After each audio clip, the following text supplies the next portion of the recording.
Fala galera, tudo bom? Bom, primeiro desculpa o atraso, era para ter saído ontem a terceira parte da nossa conversa sobre como é que emagrece e acabou não rolando, ontem foi uma loucura.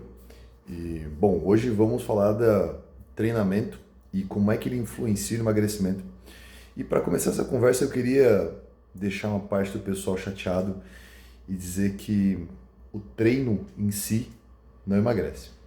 Então, quando você escuta essa história, um treino para emagrecimento, eu estou treinando para emagrecer, não é isso que acontece, tá? O treino pode fazer parte e deve fazer parte de uma estratégia de emagrecimento. O treino pode contribuir muito fortemente para que a tua estratégia seja muito mais eficiente. Agora, não é a função do treino te emagrecer.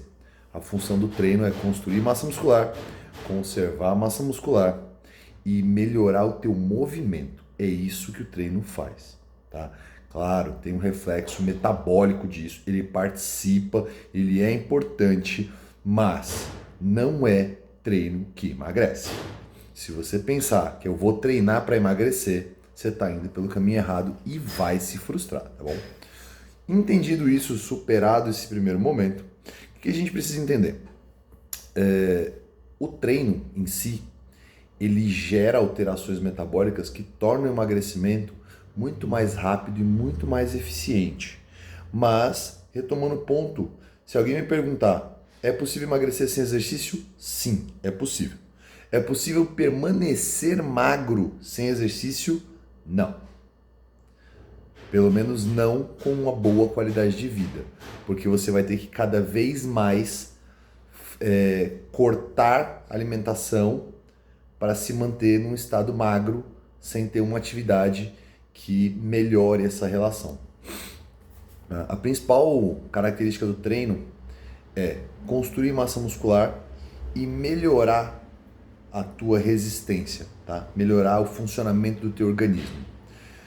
Quando você constrói mais massa muscular, essa massa muscular adicional consome caloria, consome energia. Então isso por si só permite que você possa comer mais sem engordar ou emagrecer mais rápido na mesma adesão, na mesma dieta. Tá? Então, para isso, precisa ter massa muscular.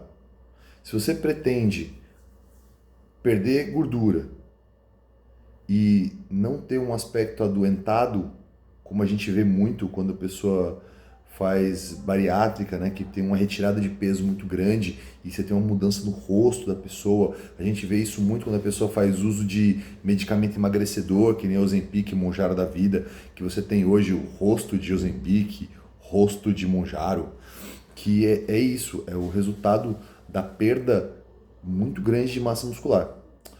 Mas aí tem uma outra questão. Para o exercício ser eficiente nisso, ele precisa ter intensidade. Eu não vou entrar muito no conceito de intensidade, mas ele precisa ser um exercício que te leve próximo da falha, tá? Eventualmente pode ter falha, não é uma questão necessária na maioria dos casos, mas ele precisa te levar perto da falha, tá? E como o corpo tem uma adaptação muito rápida aos estímulos, ele precisa ser progressivo. Então, semana após semana, você precisa melhorar algum aspecto do teu treino para que ele continue te levando perto da falha. Se você, por exemplo, não fazia nenhum tipo de agachamento e agachar com a barra vazia, ele vai te gerar um cansaço. Se na outra semana você agachar de novo com a barra vazia, o cansaço é menor. E provavelmente na terceira semana com a barra vazia, ele já não te cansa. Tá? Por isso que você precisa progressivamente aumentar o estímulo. Quando você consegue fazer isso, você continua dizendo para o teu corpo que ele precisa construir mais massa muscular, ele precisa estar mais forte para aquilo, para aquelas necessidades do dia. E aí com isso você aumenta o gasto metabólico. Tanto o teu gasto em exercício, porque você tem mais massa para nutrir, quanto o seu gasto em repouso, porque você também tem mais massa para nutrir. Um erro muito comum é as pessoas às vezes exagerarem no volume de treino, tá? Porque quando você dá estímulo, você precisa de algum período de menor intensidade, menor volume, ou às vezes até de total descanso, para que haja uma recuperação e o corpo consiga crescer, para que a musculatura consiga crescer, para que você consiga se desenvolver de uma forma mais saudável. Quando você tem um excesso de treino o tempo todo, você não tem nenhum período que ele desacelera, você não tem nenhum período de descanso, você não tem nenhum dia que você não treina, você vai impondo um estresse ao teu corpo que, ao invés de conseguir construir mais massa, ele vai eliminando massa muscular para manter funções vitais, porque ele não sabe até quando ele vai ficar sob tanto estresse.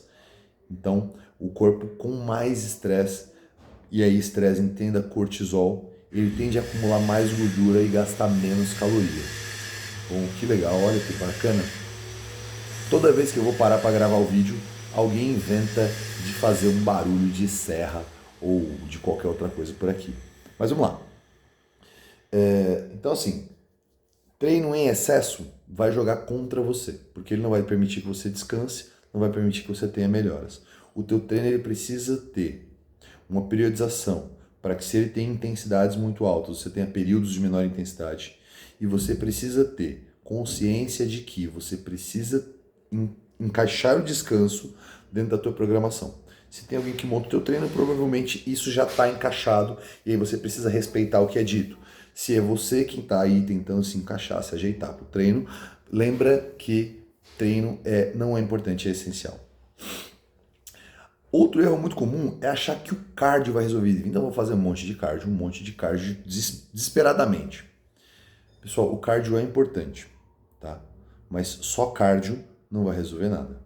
Eu só faço cardio, só faço atividade aeróbica. Você vai depletar massa muscular, tá? Porque você não tem uma atividade que faça construção de músculo. E na medida que você vai perdendo massa muscular, o teu corpo vai gastando menos caloria, você vai emagrecendo menos. E com menos massa muscular, você tem mais impacto nas articulações durante o exercício aeróbico. E aí você acaba ficando mais sujeito a lesões. Por outro lado, quando ele é bem encaixado, o cardio ele é muito eficiente, porque ele melhora a relação do teu corpo com a insulina. Então, o aeróbico tende a mobilizar gordura que está estocada na barriga. Então, ele faz o que? Ele faz ele promove a quebra daquela célula, aquela molécula de gordura, liberando aquela energia para uso. Claro, se você não treinar forte o suficiente para que ele dê uso para aquela energia, ele volta a se depositar. Mas o cardio é muito bom em promover a quebra daquela gordura, principalmente da gordura que está no abdômen, tá? E liberar ela para uso, que aí o uso pode ser bem feito no teu treino do dia ou do próximo dia. E outra coisa ele melhora a relação de insulina, então ele melhora a sensibilidade da insulina, e a melhora da sensibilidade da insulina ajuda grandemente no emagrecimento. Então, pessoal, o que precisa entender? O treino, ele precisa ser constante. Eu preciso entender, o meu corpo precisa entender a constância do exercício. Segundo, ele tem que ser progressivo. Semana após semana, eu preciso ter um novo estímulo de carga tensional, de volume de tempo sob tensão, de volume, o que quer que seja, em relação ao meu treino. Terceiro, o cardio ele é muito importante, mas ele não pode ser só o cardio. Tá? Quarto, o excesso de treino vai me prejudicar. Quinto, treinar fofinho não vai te levar para lugar nenhum. Se você ficar se poupando demais, ou se você treina em dias muito alternados, eu faço um dia musculação, um dia yoga, um dia cross, um dia karatê, um dia natação, um dia de cada coisa, no fim você não fez nada direito. E não fez nada o suficiente para que você tenha o resultado que você espera. Tá bom, galera? Bom, amanhã a gente fala, aliás, amanhã não, hoje ainda a gente fala de hormônio e de como é que os hormônios influenciam nesse processo. Se vocês tiverem alguma dúvida em relação ao treino, manda aí para aí. A gente vai falando por aqui. Um abraço para vocês.